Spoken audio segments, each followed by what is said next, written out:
கூட்ட நெரிசல் மரணங்கள் பெருகிவிட்ட நிலையில் இவற்றை நிரந்தரமாக தடுப்பதற்கான முன்னெடுப்புகள் மேற்கொள்ளப்படுமா என்ற கேள்வி எழுந்துள்ளது. கூட்ட நெரிசலால் மரணம். இந்த விபரீதம் இந்தியாவில் ஆண்டுதோறும் நிகழும் இயல்பான நிகழ்வாகவே மாறிவிட்டது. நடப்பாண்டில் கூட உத்தரப்பிரதேசத்தின் பிரயாக்ராஜ், ஆந்திராவின் திருப்பதி, டெல்லி ரயில் நிலையம் என பல இடங்களில் கூட்ட நெரிசலால் விபத்துகள் நடந்துள்ளன. ஆனால் இவற்றை தடுப்பதற்காக முறையான சட்டங்கள் எதுவும் நம் நாட்டில் இல்லை.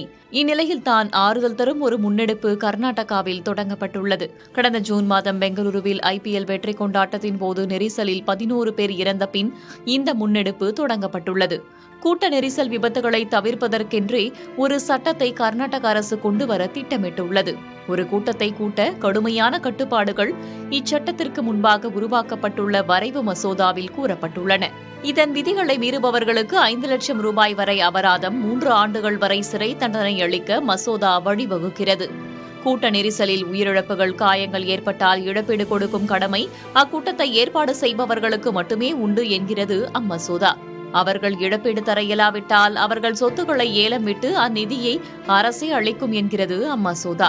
பெங்களூரு போன்று பிற மாநிலங்களிலும் கூட்ட நெரிசல் அசம்பாவிதங்கள் தொடர்கதையாகி உள்ள நிலையில் அவற்றிலும் உரிய சட்ட நடைமுறைகள் தேவைப்படுகிறது.